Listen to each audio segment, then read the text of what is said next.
Hi, I'm Dr. Shiloh. And I'm Dr. Scott. And this is LA Not So Confidential, the forensic psychology and true crime podcast. Each week, we explore the intersection of psychology, the criminal justice system, and entertainment. Today, our episode is on the forensic psych topic of correctional employee misconduct. Well, hello, everyone. Welcome back. Happy November. Happy-ish. Relative term, right? Yeah. I'm like, how can I keep stair-stepping this down into descriptives? I will say, feel like off the bat that spooky season completely passed us by. I think us being so busy and then, other things in just our lives and globally and here at home. But I think for my mental well-being, I'm just going to kind of lean hard into what's left for fall and then immediately Christmas. How are you? What's your November? Yeah, we didn't get to go to Disney for the Haunted Mansion, which I think is actually was probably still under repair. But usually that's like we try and get there for Halloween because it's always super cool. But maybe we can make it for Christmas. That'd be cool. Yeah, we made it on the front end, like literally the week that they turned it into Nightmare Before Christmas. We were there. So we got it way early, which was just practically still summer at this point. But yeah, a Disney trip would be great to fit in for sure. Yeah. But again, emphasis on the welcome back, everybody. We're so glad that you're out there listening and that you're part of the LA Not So Confidential family and audience. So thank you for that. We are moving into gratitude season, and that is something that I am very grateful for, as well as my wonderful friendship with you, Dr. Shiloh. Always grateful of it. Yes, really. So am I. Me too. And I feel like I reflect on that more and more these days, leading hard into gratitude, leading hard into resilience right now. And yeah, let's do it. Let's put that out there. Let's put that out there. Some qualities for everyone: that gratitude, resiliency, and I'm going to add persistence as well. Mm-hmm.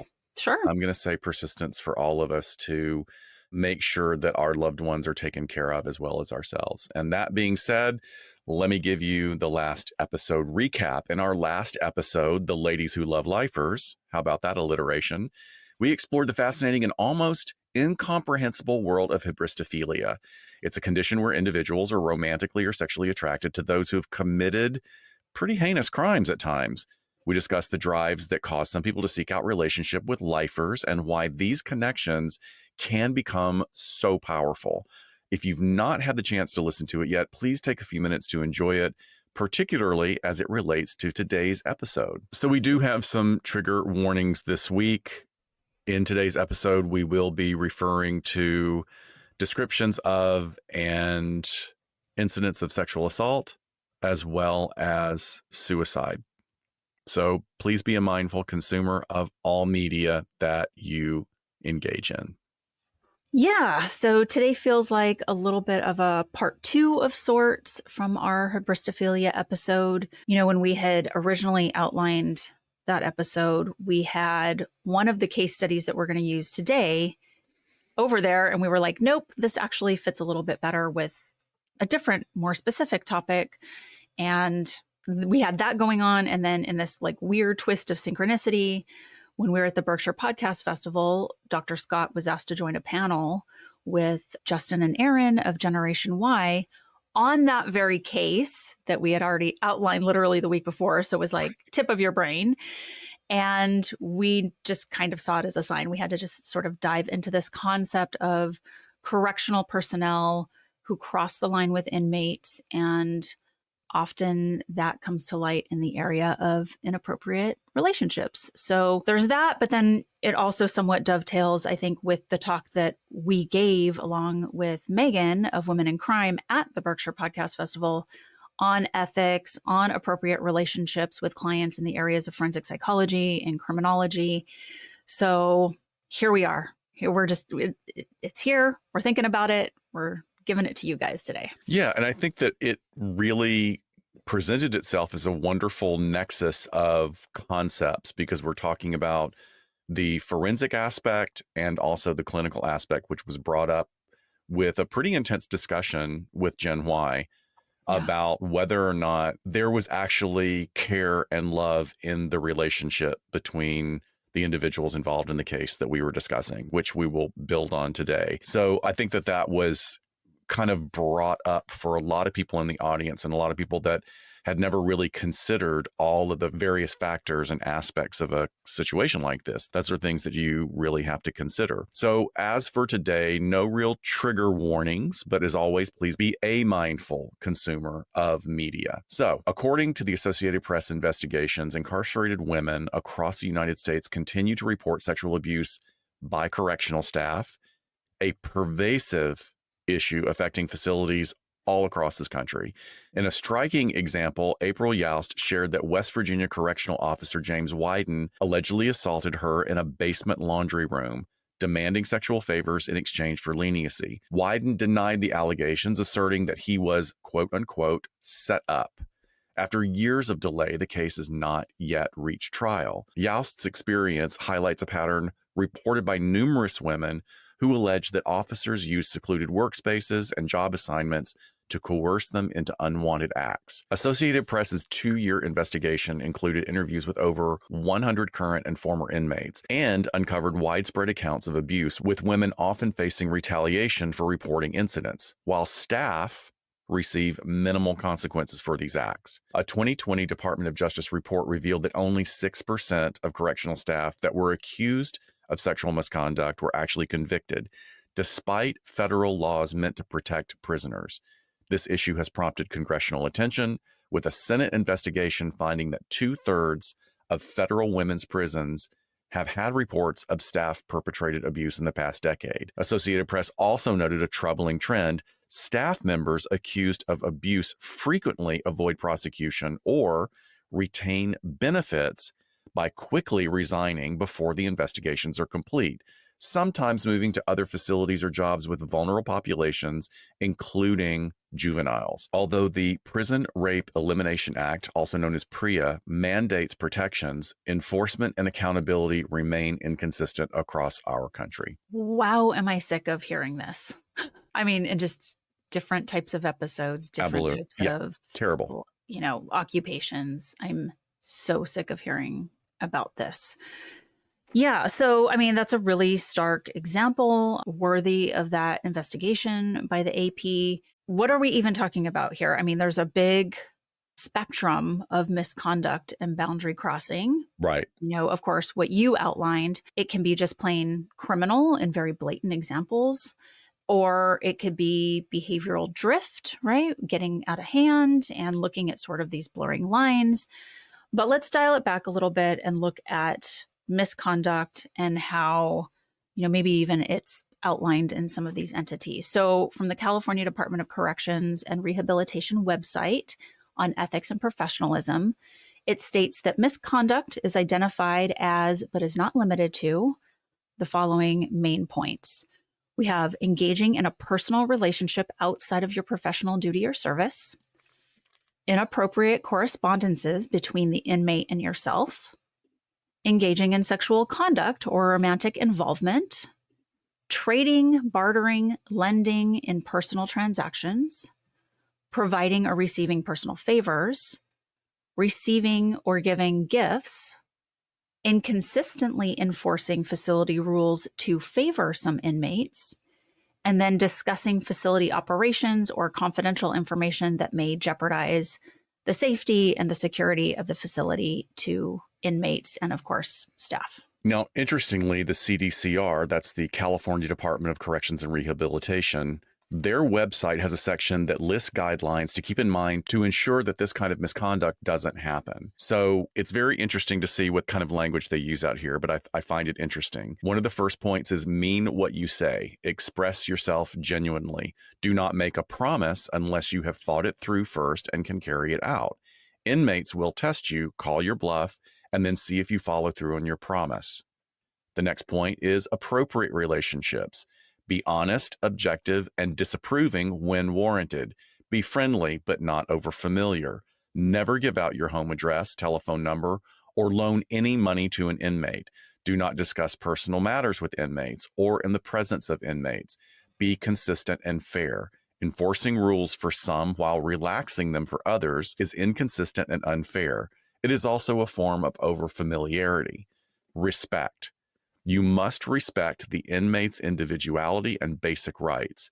Avoid prejudices and feelings of superiority. Categorizing an inmate is unfair and dehumanizing. So that's about half of them that's on their website. Do you have any thoughts on those so far, just as somebody who worked within the prison system here? I do. I mean, and it brings up a saying that, I heard from the South a lot, which is common sense ain't common. Because a lot of these things, the way they're written, I like that CDCR is trying to use language that is going to an extent, challenge the person that's reading it, that's going to challenge the custody staff to actually think about some critical what does thinking. mean what you say actually mean? What are appropriate relationships? What is respect? So something very important is being touched on here, and that is you must respect the inmate's individuality and basic rights, because there are a lot of people who don't work in prisons and have no idea of how it goes. And there are people who also work in prisons that think this person is no longer human and they have no rights because they have committed a crime and they're in prison. That is not true. That is not the way we do it here in the US. You do have rights that are protected by what's called Title 15, and you have redress if those rights are violated. So again, I would kind of say just a topic we have touched on before and will refer back to throughout this particular episode is the idea of behavioral drift and cognitive drift. Sure. If you allow yourself to be in a position of power where you dehumanize the people that you're supposed to be caring for, in a sense, that's going to be a problem. So I like what's being said, but I will say that some people, it's just going to go over their head. Yeah. I mean, you think, why were these even outlined in the first place? Probably because of these issues, right? Like they wanted to put these out there and then also make it transparent to whomever goes onto their website to be able to see it. But I think it is no shit sort of when we read these common sense issue. And we just hope it's being harped on, I guess, in training for correctional employees. Keep the thoughts coming, please. You are definitely our subject matter expert in terms of someone who has lived this experience professionally. Right. I think we also have to just sort of keep in mind as we move through today, we're not just talking about mental health professionals, which we have a whole separate, very high standard of ethics and dual relationships and all those things that we need to abide by and consider. But there are people who are just, maybe overseeing a workspace and have some other tradecraft that they're the ones brought in to now interact with inmates on a daily basis. And, we have to kind of capture all of that. So to go on, there are a few more points that they make here. Another one is don't pry. In given time and comfort level, inmates will converse with you about their commitment offense, family, or any other guilt-associated matter, which is an interesting way to put that because they toss family like right in the middle. Yeah. Another point is build rapport. So make it known that you will not be manipulated. If a situation arises that you consider quote unquote borderline, consult your supervisor, CRM, or uniformed staff before acting. Scott, what's a CRM? Do you recall what that acronym is? I think that's the Community Resources Manager. That's sort of okay. As you're moving towards going back. So Is that like sort of a point person for a group of inmates, essentially like sort of not head counselor, but I always thought I heard that, if I wanted to change cell blocks or something, I would go back to my CRM, put in the request, that's what it is. Like that sort of thing. Okay. I get so confused because I work with state and federal folks and there's just so many different acronyms. Exactly. Yeah. Two more here. So the other one is handling hostility. An inmate may confront you with hostility. At such times, do not force conversations upon them and do not respond in a hostile, sarcastic, or anxious manner. Keep your composure and ignore the hostility or withdraw for a while. Chances are that inmate will regain their composure and again, report any incidents to your supervisor or CRM. This goes hand in hand with a lot of what I teach to our jailers in terms of like communication and de-escalating. And then the last one is don't over-identify, meaning an inmate's current situation is not your problem. Over-identifying with inmates has the potential to bring on a we, them syndrome. And I can imagine, advocating and now leading to some favoritism type treatment. There's 2 more points. Why don't you take these? Yeah, but I wanted to go back and comment on the ones that you shared. Going back to that first one when you started, don't pry. It's none of your business, actually. So this one is one that I do have a little bit of a problem with. It's that you are a correctional officer. Don't pry is, to me, implies that there's the potential for a certain depth of relationship, Sure. which I think is really slippery. And I will give an example of what I felt like was very unethical behavior from one of my peers, another psychologist who had come from another facility to our facility. And, I will say this, they had to take on a massive caseload. It was a huge shift because the women's prison had closed down. And one of my previous cases had been transferred to this person. And this inmate was sort of top notch. Just absolutely by the book. The custody had a really good opinion of him, but he was charged with the particular offense of sexual assault. He was charged with it. And he came to me and said, I understood us coming for mental health support was to help us cope with whatever's going on in our life, especially here in prison. Why is Dr. So-and-so hounding me about my charge? Oh. And I was really, really shocked. Now, could it have been that was a manipulation technique on his part in 100%. order to foment stress between the two of us? It absolutely could have been, except for the fact that this was like the 4th time we had gotten a complaint about this clinician. Sure. So it's none of that clinician's business about their commitment offense. So that's the problem I have with this particular point. This has nothing to do with your job as a correctional officer, except to the extent that if your offense indicates a potential problem on the yard, then it can be put in. So I just wanted to make that clear. The building rapport, knowing that you're not being manipulated, absolutely important. Handling hostility, absolutely important. And I would also say for my friends that I made that were custody agents, I know some that are retired now, and they are really struggling with having to be locked up emotionally so much with really high risk and high acuity inmates.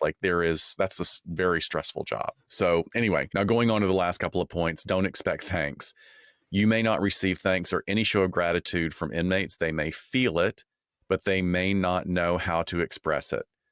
I just want to pause right there. I think that's really written well. And that's actually a good way of explaining it, is that you as an individual may very well have been taught since childhood and culturally how to express gratitude, but don't make the assumption that everybody else does. They may actually feel it or they may not feel it, but either way, they may not have the vocabulary to express it. It's really important understanding that there are cultural differences that drill down into individual family dynamics and may very well have nothing to do with cultural, racial, or ethnic factors. They may not appreciate your work until they leave the program. Do not take it personally. Absolutely. Yeah. And then finally, inappropriate conduct. If an inmate makes an improper advance, you handle it appropriately. You report the matter to your sponsor or to the nearest uniformed staff member immediately, or supervisor. And that's actually one that I agree with. It just has to be like the iron door has to come down. These are the rules.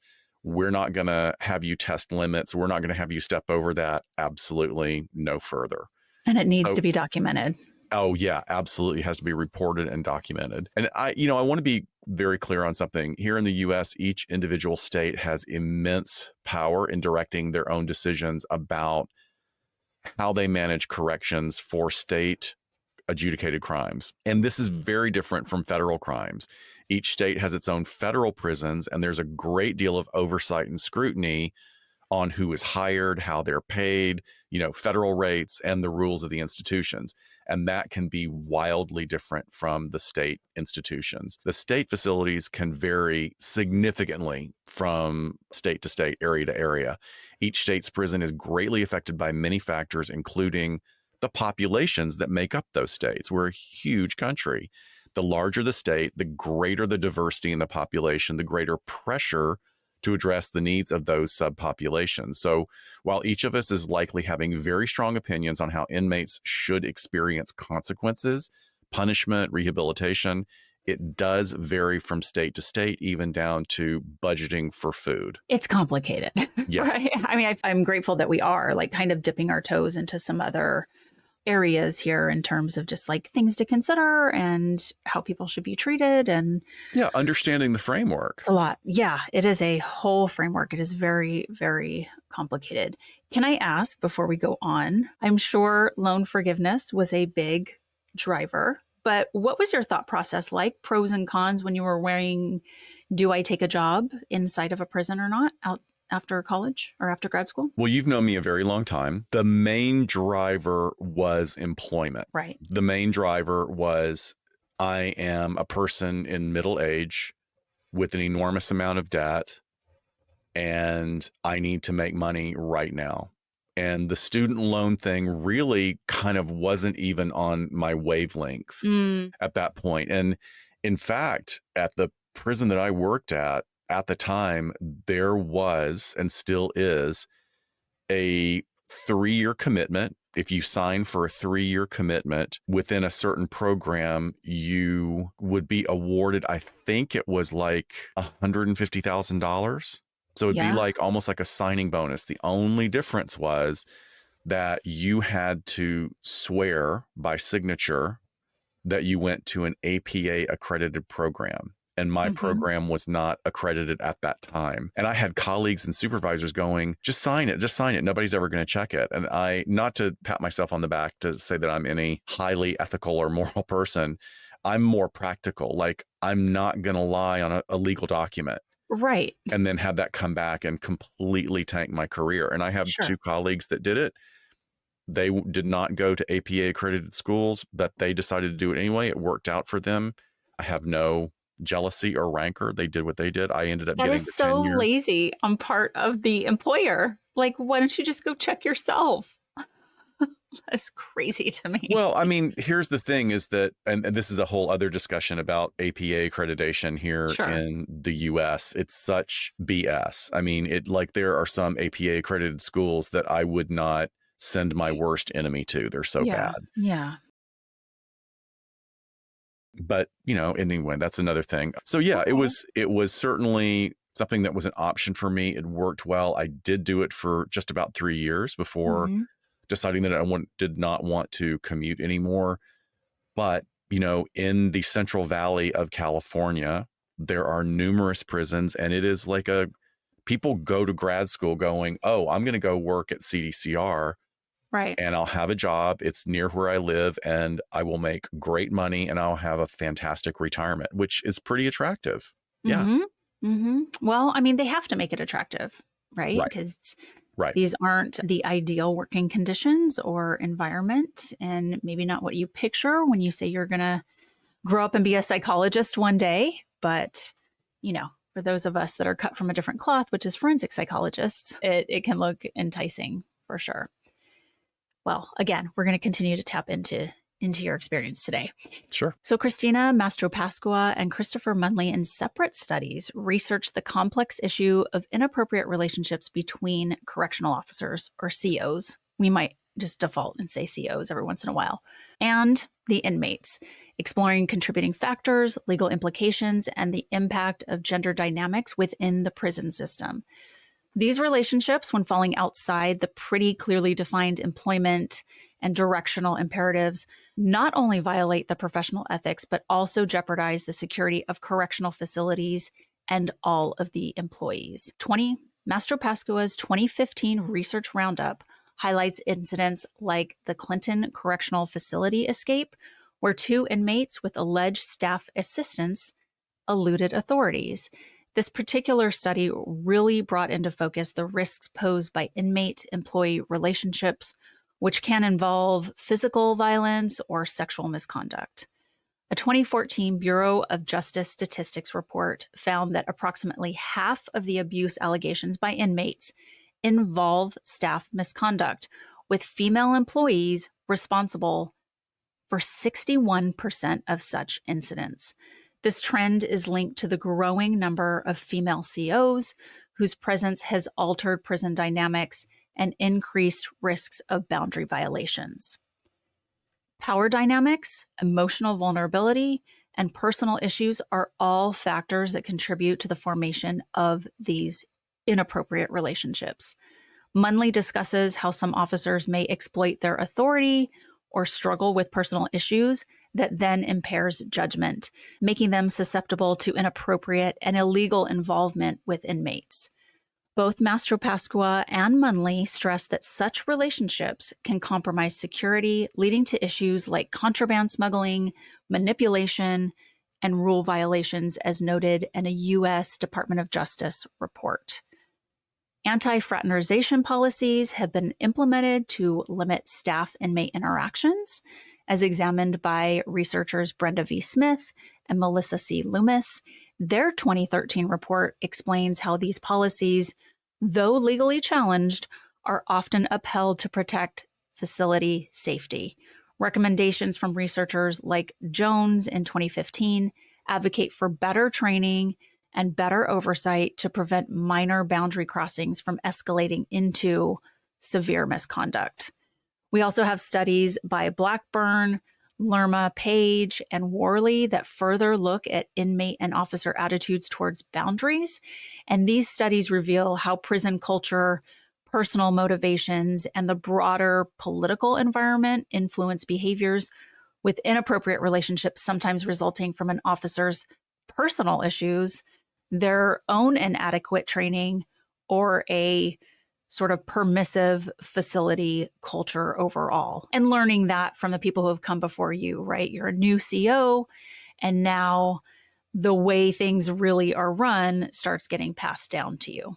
Absolutely. Those last 3 points are so integral. There is one prison that is almost within driving distance of Los Angeles for a day employee. Not really, but kind of. Yeah. And it has a really, really bad reputation because of the locals that have been hired for prison staff. It's just an old boys network, and they do the things. They've been under like state and federal oversight for years, and they still get away with really scandalous stuff. But I would say also, besides that, you know, if you have personal issues that are unaddressed and you don't have good coping skills and good boundaries, do not go into being a custody agent. It's just, that's not going to be a good mix at all. Yeah, I think that's huge. I mean, because once again, we're talking about humans, right? These are not robots doing these jobs in prisons that cannot be impacted or are not having a bad day or feel a little bit more vulnerable to a compliment here and there or what have you. We're talking about people, and that is a really hyper-vigilant place to live. Yeah. In terms of your employment and how you present yourself, probably more hours out of the week than you are at home. Yeah, exactly.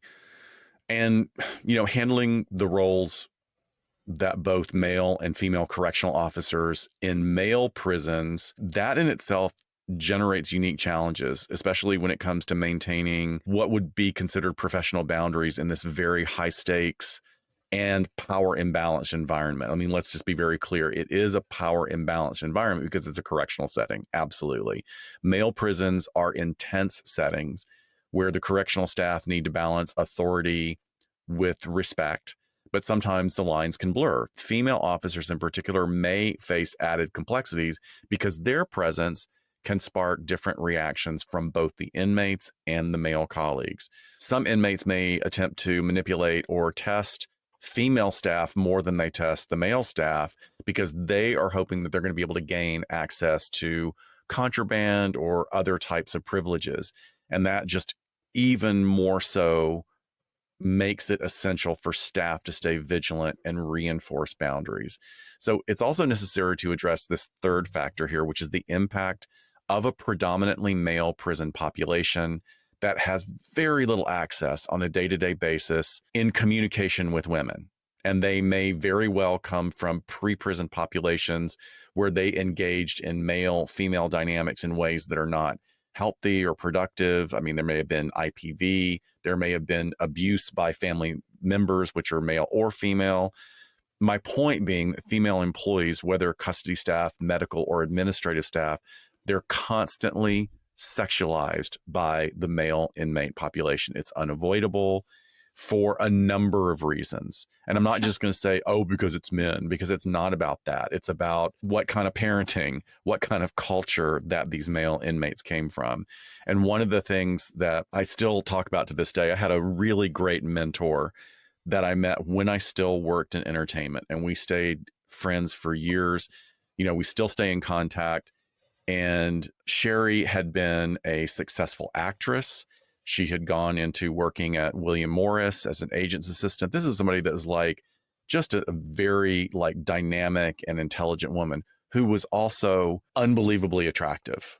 Like not only attractive physically, but carried herself like in a really amazing way. And she decided to become a psychologist. You know, she just she really kind of immersed herself in preparing for going back to school. And she was about 4 years ahead of me. And she kept saying, I really think you would like this career. I really think you would like this career. So we stayed in touch. And after she graduated, we got together, and Sherry looked very different. And this is someone that was always made up and always like just, I mean, incredible style. And she's still a very attractive woman. But the next time I saw her was no makeup, you know, very little attention to her hair. And I didn't say anything because that would be incredibly rude to say something. And she started laughing and she goes, you're noticing that I carry myself different, right? I said, well, I mean, you know, it's a very different look. I'm used to your tailored suits. And she goes, look, I learned very quickly that you have to do everything you can to desexualize yourself as a woman in these settings, or you will not be left alone. You know, and she was working inmates will take you seriously. A custody facility? Oh, yeah. She was working in a correctional facility, and one of the main ones in California. So, yeah, I mean, just to illustrate that point of like, I mean, I felt badly that she had to alter the way she presented in order basically to keep herself safe. You know, she was trying to reduce the potential for risk. And she said it also helped, you know, because she was getting hit on by staff as well. And it's like, okay, she had it on both sides. Yep. Well, and, you know, one of those other factors is that these women are going to be a handful of real life women that they're seeing day in and day out. So there's familiarity that comes. Yeah. There's that, but they're just also in captivity with a bunch of other dudes, and it's their window to the outside world, which we've talked about before. But yeah, I mean, you know, you also have the inmate custody dynamic. You also have the dynamics between male and female custody officers. That plays a big role in shaping the work environment. And female officers might encounter biases or even harassment, which can lead to really high levels of stress, and then makes retention difficult for keeping those female employees there. Meanwhile, male officers face their own challenges as they work to assert authority without letting the charged atmosphere kind of affect their judgment.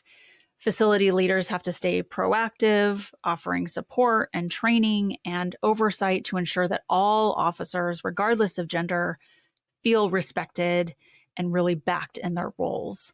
And female officers report more instances of harassment or boundary pushing behaviors from inmates, highlighting the need for anti-fraternization policies and specialized training that's really mindful of these gender dynamics. Addressing these issues isn't just about rules, it's about creating a workplace where all staff can work confidently and safely while maintaining the security and stability of the correctional facility.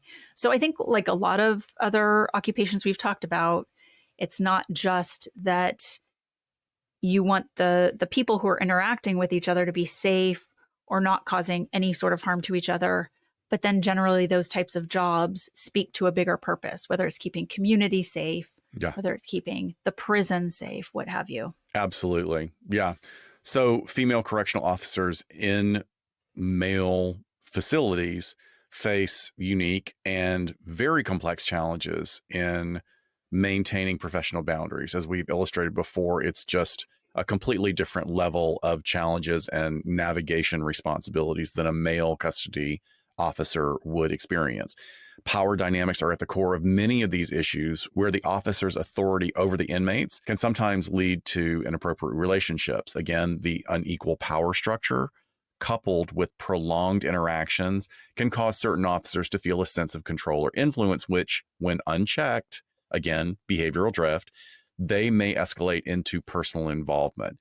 And in an environment where officers are often a primary source of that authority and emotional contact for the inmates themselves, that can even further blur the boundaries.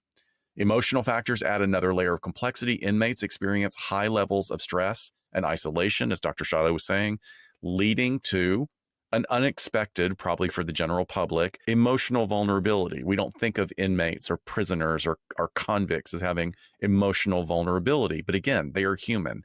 They experience that. And female officers, in their roles as authority figures, may feel compelled to offer empathy or support as they have been socialized in the greater world, right? These are gender politics and gender dynamics that can inadvertently foster bonds that exceed professional boundaries. These kind of personal struggles outside work, such as relationship issues, financial concerns, mental health challenges, can make female officers particularly susceptible to crossing boundaries with inmates, especially if they lack adequate workplace support or supervision. I do want to jump in and say something here.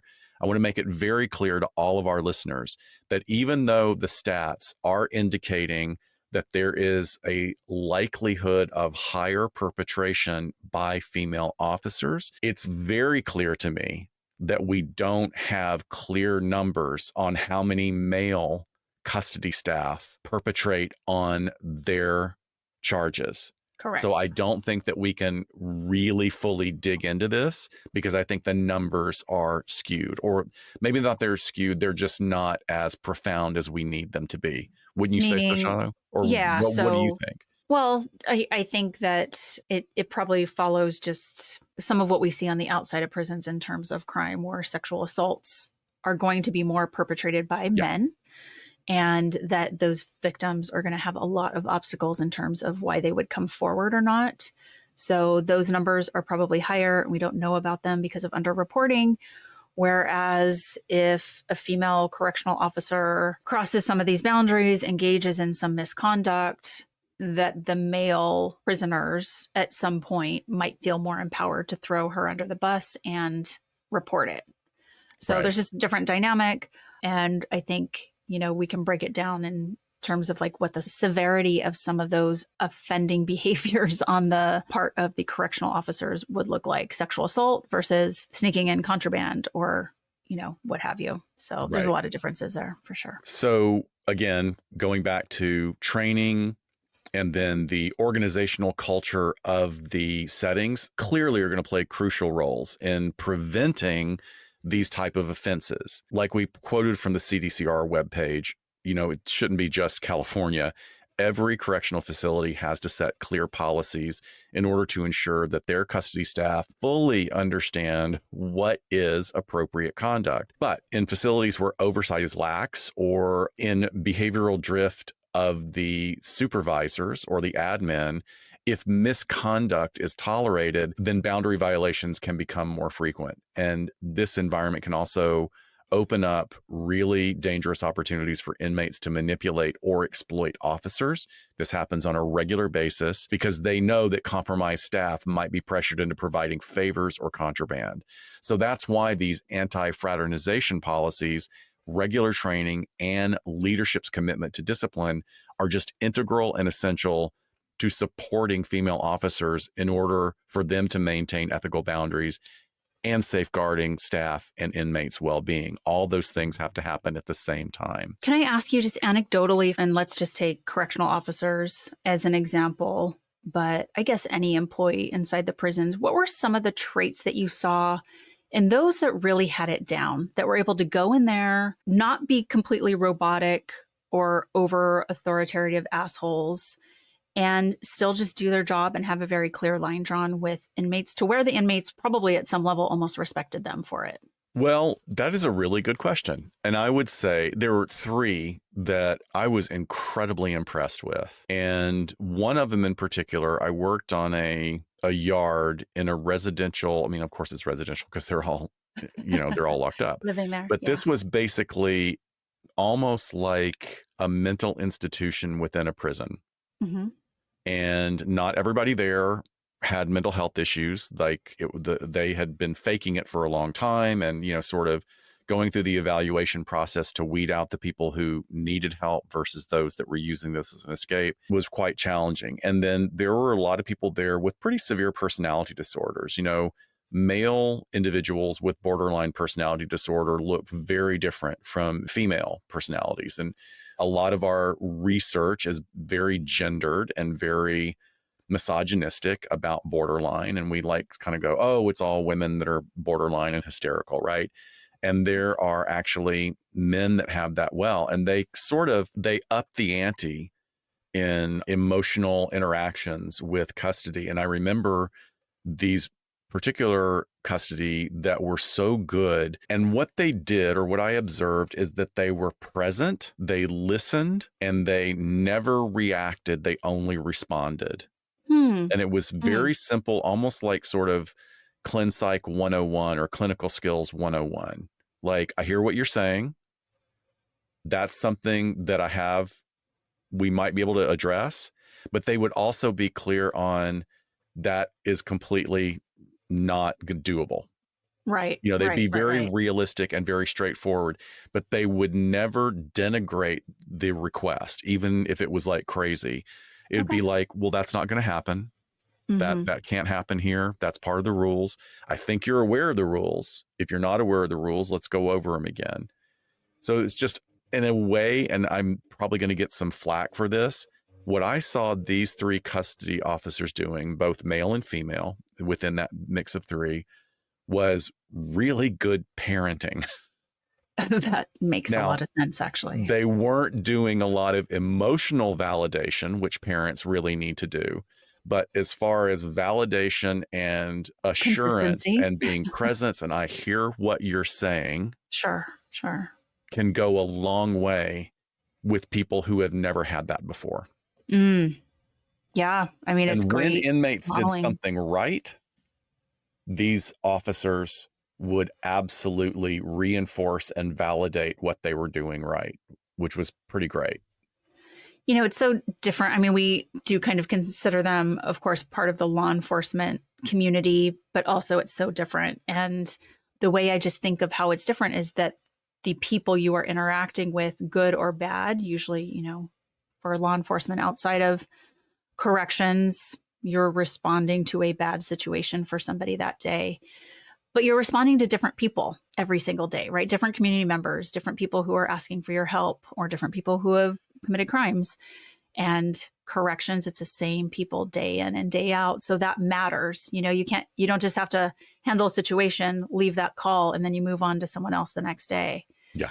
That's a whole other skill set for sure. Very interesting. So what we're going to do here is just by the topics here is sort of get into some of our criminal cases, but it crosses over into our entertainment portion as well. And if you guys have been watching Netflix, you may have seen Escape at Dannemora. It's been a pretty popular show streaming on Netflix right now. And it explored the real life story of Joyce Mitchell and her role in a dramatic prison escape. The show stars Patricia Arquette as Mitchell. The first name she goes by is Tilly. And this focuses on her involvement with inmates Richard Matt and David Sweat. I'm just going to call them by their last names, which is a little bit confusing because Matt is a first name, but the inmates are Richard Matt and David Sweat. And it also looks into her romantic, or I would say sexual connections with both of them. After helping them break out of Clinton Correctional Facility in New York, Mitchell faced serious consequences. And her story is really central to the series, which is, I thought, was a really interesting way to look at it. Like, what's going on with this woman in her life? What is she like? Of course, it was just more of a creative view of it in terms of it being a series. But this was originally a 2018 Showtime series, and it's directed by Ben Stiller. And it was based on the true events surrounding Matt and Sweat, the two convicted murderers who managed this very daring escape with help from Mitchell and another prison employee. But the breakout triggered a huge manhunt. If you guys remember, while the show covers the larger escape plan, it emphasizes Mitchell's relationship with the escapees and her risky role in aiding their getaway. The real life, actual 2015 escape from the Clinton Correctional Facility exposed serious vulnerabilities within the maximum security prison.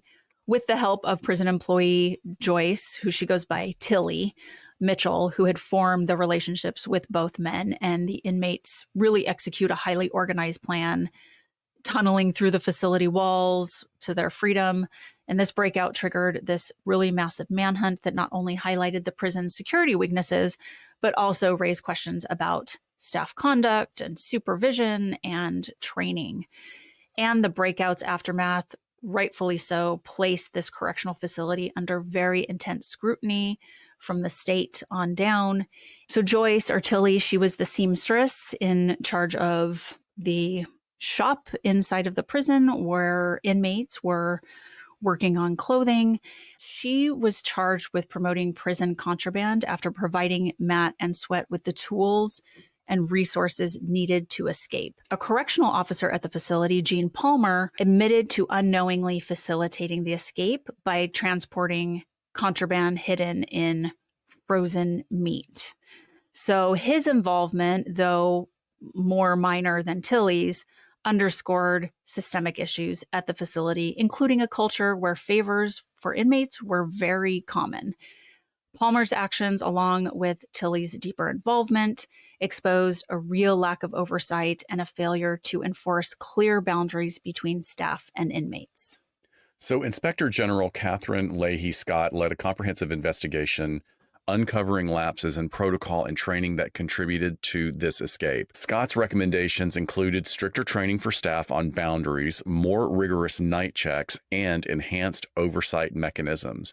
These measures were intended to prevent similar incidents in the future and to address the flawed culture that allowed such a breach. The scandal brought lasting change to Clinton Correctional Facility and underscored the need for constant vigilance, especially in high-security institutions where seemingly minor lapses can lead to catastrophic consequences. So just as a note, the cast is fantastic. Director Ben Stiller, he's often known for his more comic projects, really captures the depth of this drama. The actor that played Sweat said that he was on the first day of shooting, and this little strange woman comes up to him and starts engaging him in conversation, and he had absolutely no idea that it was Arquette in her full makeup.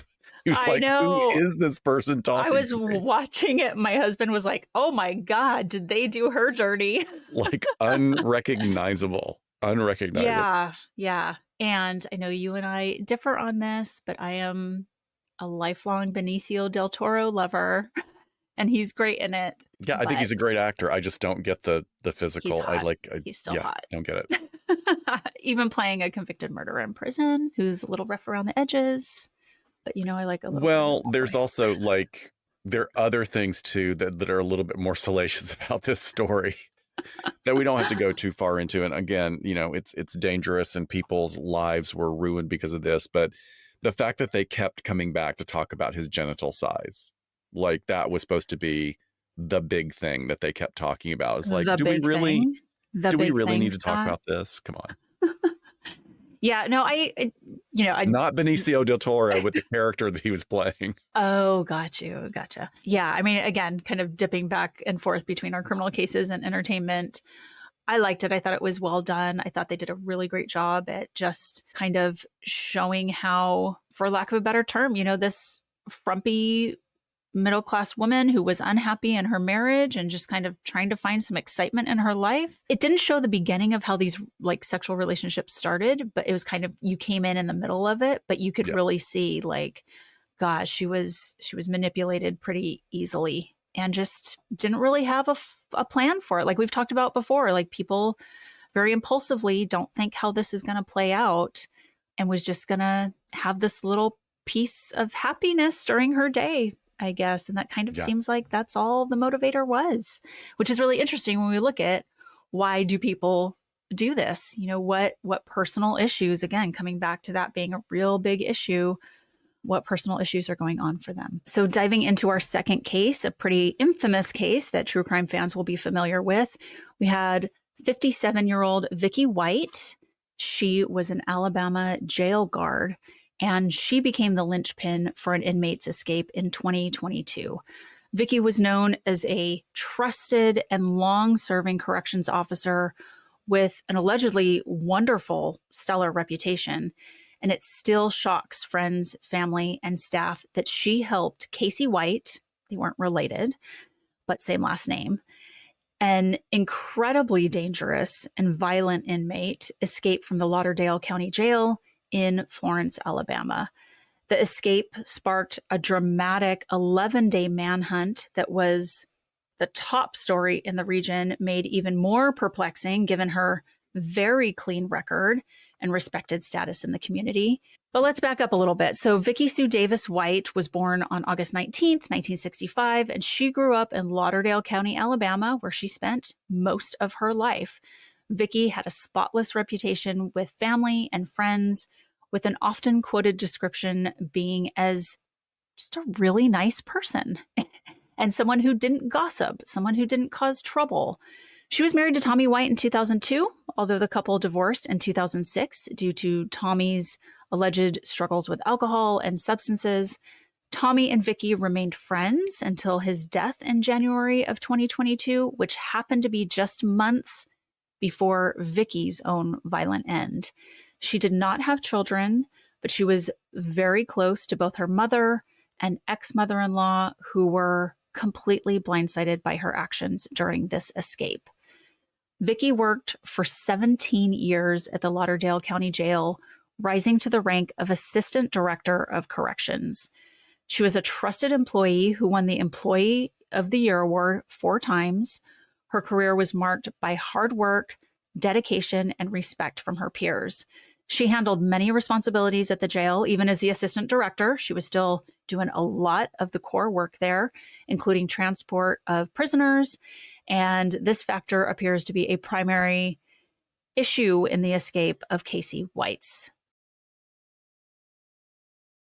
Retired Lauderdale County Sheriff Rick Singleton was quoted in the documentary Jailbreak by saying, "It's a tough job. Vicky White did that job for 17 years as Assistant Director of Operations. That is very commendable. Most people don't last that long." So White's co-workers asserted that she worked 50 to 60 hours a week, and her extensive knowledge and history within the department made her the nexus of information for all questions or demands within that facility. She had a significant reputation for treating both co-workers and inmates alike as human beings with both compassion and kindness. That's not an easy achievement when working in the challenging world of corrections, particularly in a jail setting. Jail setting varies from prisons as they are awaiting trial or they're being held. They have very little freedom. They have very little access to anything, and they can't actually settle into a routine the way someone in a long-term prison setting will. So it means that emotions can be heightened, and violence, or the propensity or the potential for violence in a jail, can usually be much higher than in a prison. One coworker was quoted in the documentary as saying, "She just wanted to take care of everybody, but we all wondered who's taking care of Vicky." And as with most friendships, Vicky had often discussed her retirement plans. Her colleagues noted that she had been talking about plans to retire and move to the beach, but those were a ways off from her current responsibilities and commitments. At least that's the way it seemed. Because then in April of 2022, Vicky quickly, like overnight, announced her retirement with just 1 day's notice. It's a particularly hard to believe move that shocked many of her coworkers and staff. This was shocking. And combined with her previous month's overnight decision to sell her home at less than half of the value of the property in a location where she had been living with her mother, was very strange. Vicky was not known to be an impulsive individual by anyone, by any of her coworkers, but rather she was known to be incredibly well organized, very hardworking, and she navigated a challenging work environment on a daily basis. So let's talk about Casey Cole White a little bit here first before we get into this relationship. I'm going to say that in air quotes because we can talk about what we think was going on there and then what happened with the escape. So Casey was born on August 20th, 1983. He is a towering tattooed figure at 6'9", with some of his ink reflecting white supremacist symbols, and including a Confederate flag. And before his encounter with Vicky White at the Lauderdale County Detention Center, Casey had already accumulated a long history of criminal activity over the course of nearly a decade. In 2012, he was sentenced to 3 years in prison for assaulting his brother with the handle of an axe sledgehammer, a violent act that was just the beginning of his extensive criminal record. By 2016, he was convicted on 7 charges stemming from a major crime spree the year before. His offenses included carjacking, robbery, home invasion, and attempted murder. For these crimes, Casey received a 75-year prison sentence. Per People magazine, in 2020, he confessed to the 2015 stabbing death of Connie Ridgway, a 59-year-old resident of Rogersville, Alabama. Despite his confession, Casey pleaded not guilty to 2 counts of capital murder. He was later extradited to Lauderdale County Jail to await trial for Ridgway's murder. However, he later recanted and pleaded not guilty by reason of insanity. It was during this time, awaiting trial for the murder, that he met Vicky and their relationship began. So we have a little bit of a crossover here to talking about, some of our resource material being from this documentary that crosses into our entertainment piece. But the documentary, which we referred to earlier, Jailbreak, it's actually Jailbreak Love on the Run, has a lot of interviews with fellow inmates and staff, which is, I found, really needed to color in some of the missing pieces and questions that we have. But fellow inmates and staff at the Lauderdale County Detention Center recall seeing Casey buying love-themed cards from the commissary and writing letters. However, they didn't realize at the time that these letters were intended for Vicky White. And according to Vicky White's coworkers, they had never seen her in a romantic relationship with a man before, aside from her marriage. But after that came to an end, she had been single that whole time. Yet in December 2021, she sort of casually mentioned to some colleagues that she was juggling 2 men, seemed to have some love interest in her life. It later came to light that Vicky and Casey began communicating regularly by phone in August of 2021, with their conversations becoming intimate, eventually developing into sexually explicit phone encounters. Later investigations revealed that before their escape, the two had exchanged 949 phone calls. While not fully substantiated, the documentary also suggested that the two may have had physical contact while Casey was incarcerated. There's inmates talking about how Casey would reveal to them that he would have sexual intercourse with Vicky inside of the jail facility. Lauderdale County Sheriff Rick Singleton confirmed to the Washington Post that Vicky was reported to have given Casey special treatment during his time in jail, such as providing him with extra food and other privileges while he was housed at the facility. So it comes as no surprise to anyone listening today that may have seen anything about this particular case that Vicky did take advantage of her position to assist Casey White in his escape. And on the morning of April 29th, 2022, Vicky told colleagues that she was taking Casey to a mental health evaluation at the courthouse, a claim that aroused no suspicion due to her high rank and likely due to his most recent attempts to claim temporary insanity in another criminal proceeding.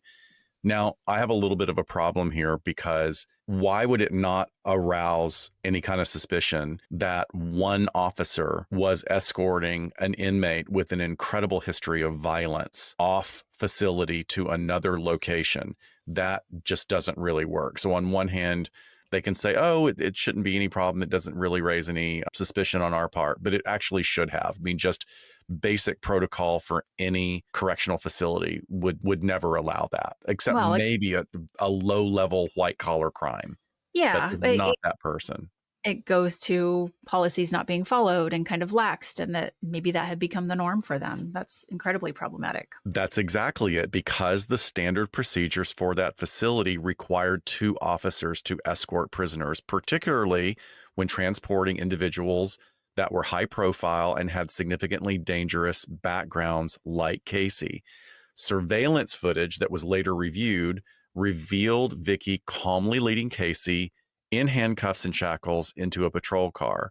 That car was abandoned in a nearby shopping center where the 2 switched vehicles and began their escape. And I would even go so far as to say that our wonderful co-hosts over at Gen Y made another really great observation about the procedure, in that surveillance cameras showed that when Casey and Vicky were leaving the facility, she opens the door and leads out. He's following her.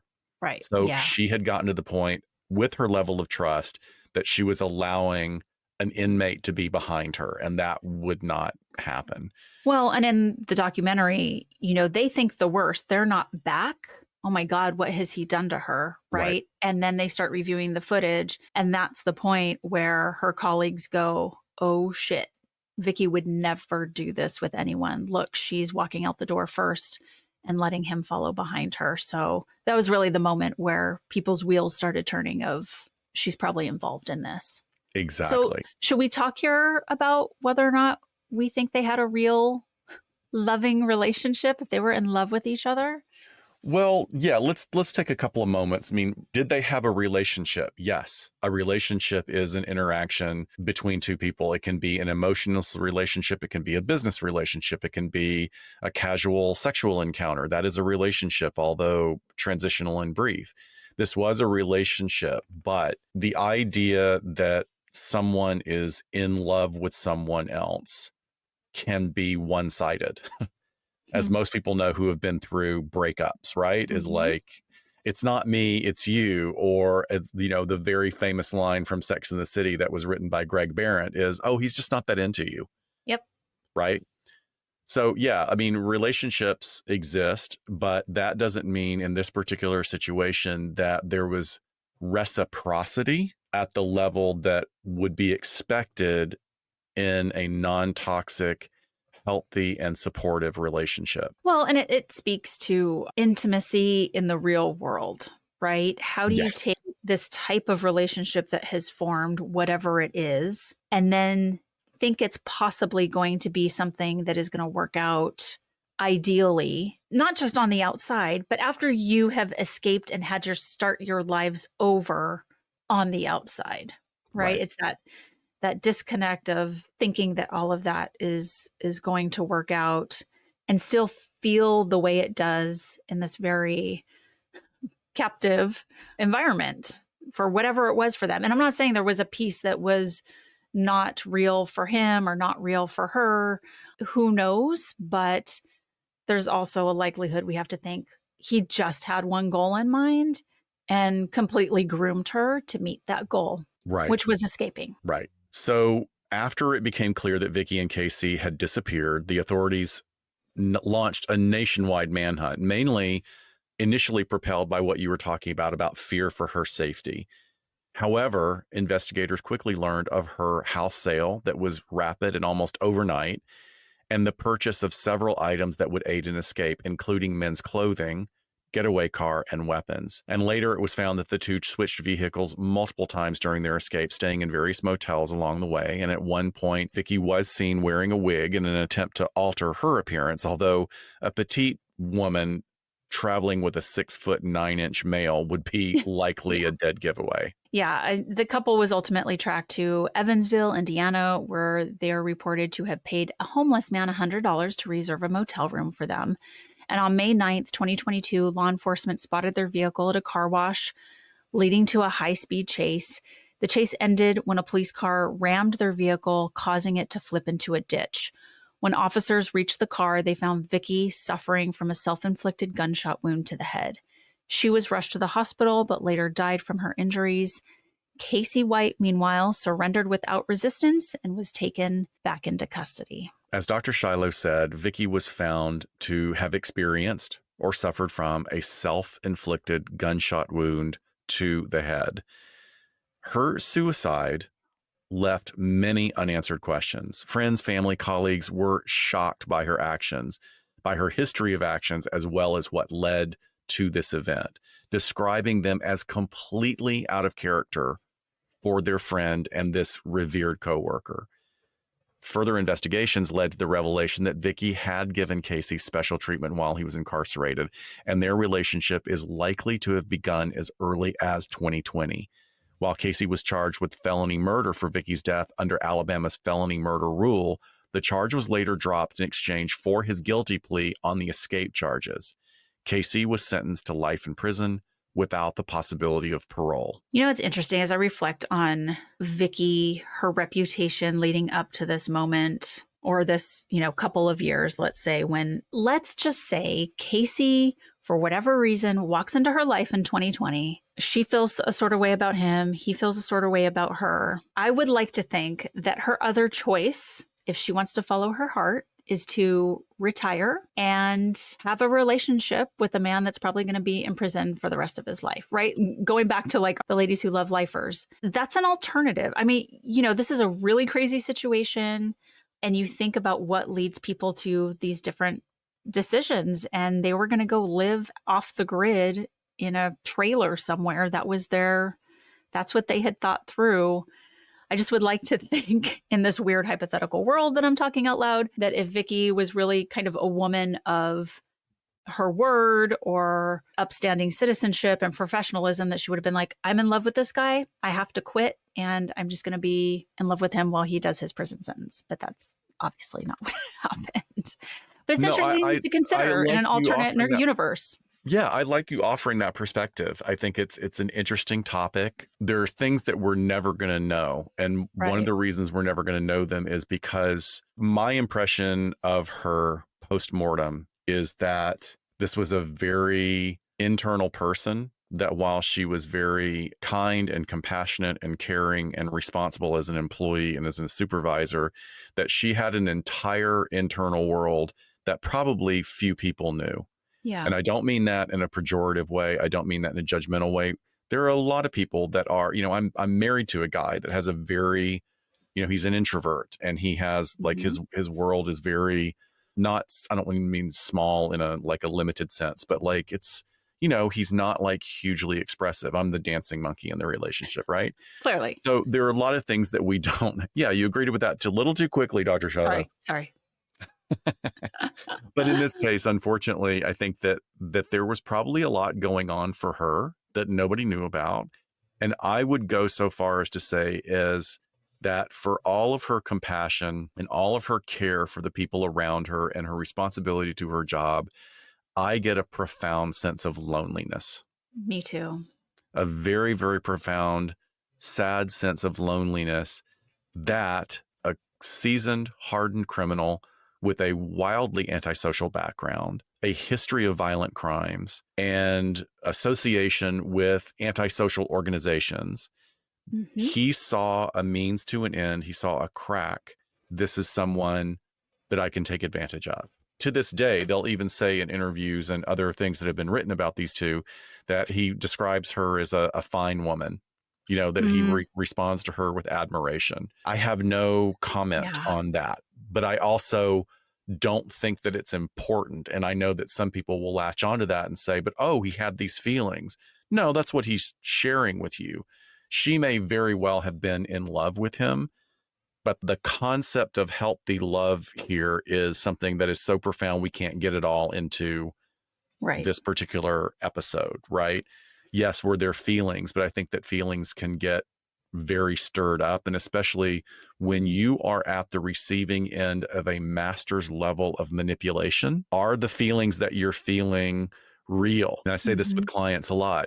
Yes, the feelings you're experiencing are real. They are chemical processes based on experiences in your material world that are all coming together to bear in your body. It does not mean that they are objectively true. It does not mean that in this emotional state that you're calling love, that you were looking clearly at this situation. And that's sort of my take on it. What about you? Sure. Well, I think that, honing in on this profound loneliness that could have been there, could be an indication of profound depression for her. Great observation. Yes. And maybe that bleeds over into some impulsive decision making that borders on, these behaviors that could end in this Bonnie and Clyde, suicidal, up in flames ending that you really kind of, okay, it's all or nothing. Like, I'm going to put all of my eggs into this basket. And that's certainly how it ended for her, right? Like, at the end, she saw the writing on the wall and decided to take her own life at the end of this, rather than give up with him, face prison, which was completely foreign to her to be on that side of it. For him, it was nothing, right? Okay, you got me. I tried. Yeah. And for her, it was just absolutely not an option. So very sad story. Very, very sad. I want to wrap up with a few commentaries about where I started with talking about the differences between states. One of the things to understand here is that there's a big difference between pre and current trial housing. So going back to that jail versus long-term correctional settings like prisons, right? They're very different. The other thing is that focusing on work stressors, Vicky's story sheds light on the difficult conditions faced by many corrections officers in Alabama, both in jails and prisons. The prison system has been long criticized for poor working conditions, poor environmental conditions, very low pay, and incredible amounts of understaffing. Jails are a little bit better funded because of the funding stream coming through counties and local police agencies. But the Alabama prison system has been under federal oversight for years. And, they're still attempting to address those issues as I have been informed. Corrections officers like Vicky often work in these environments without support. And here's somebody that I'm wondering how much support that she would have allowed, because she is the one giving support, right? So challenges in managing violent inmates combined with low wages can lead to stress, burnout. And while she did hold a senior position as this assistant directorship, the average corrections officer in Alabama earns a relatively modest salary and faces a lot of risks. Like, it is not an upper middle class or even solidly middle class wage. It really isn't, even in a relatively cheaper state to live. Working conditions in these facilities has been under federal oversight for years due to overcrowding and increasing numbers of stabbings and suicide within the poorly maintained prisons. It was a lack of oversight. So it was finally reported that she was giving him special treatment. I think if they peeled away the layers to an uncomfortable level that nobody really wants to look at, it likely had been going on for a long time and many people were turning away. I think that they were just, choosing not to look at it. Again, going back to that loneliness, Vicky also had a lot of loss and grief in her life. She had divorced from her husband, but continued to care for him and his ongoing health challenges. And I think that it's likely that his death was a major turning point in, well, who am I now that I'm not taking care of this person that I love? Mm-hmm. And that opens up a possibility for manipulation to slip in. So, according to the Netflix documentary, she had purchased several firearms from a Walmart over a period of several months. Casey had been telling his friends, his dream was to live in the middle of nowhere, live basically in the Smoky Mountains in a trailer. Like, that was, your escape is going to be maybe just 400 miles away. I mean, that makes no sense at all. But probably not even 400. I mean, 250 miles. Sounds great. So, you're going to have to promise me a lot more than that to have me help you escape. Yeah, exactly. So in entertainment, we have the documentary, which, is very well regarded, Jailbreak, Love on the Run. And then the other one is, again, Escape from Dannemora. That's on Netflix. I would also add, just kind of an oldie but goodie, Orange is the New Black has a lot of elements that we've talked about today. We have sexual encounters between male correctional staff and the women, and it's an all women's federal prison. So it's obviously a different dynamic than some of the things we've been talking about here today, but some of the relationships that form with staff in that prison setting.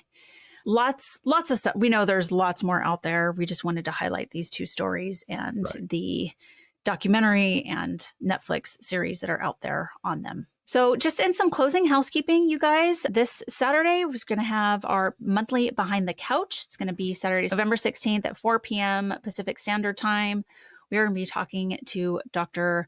Gerges from Columbia University and discussing the mass murder database that they curate there, having a really interesting discussion about what research is happening when we look at different types of mass casualty incidents and mass murders. So please join us on our YouTube channel. I'll put a link in the show notes. But that, again, that's going to be this coming Saturday, the 16th at 4 p.m. Anything else, Dr. Scott? That is it, folks. Thank you so much for joining us on this journey today and letting us vent a little bit at the beginning of the show. And again, we're entering into the season of gratitude. So stay gracious, stay resilient, stay persistent, and we're all in this together. And we will see you next time on LA Not So Confidential. Bye, folks. Bye, guys.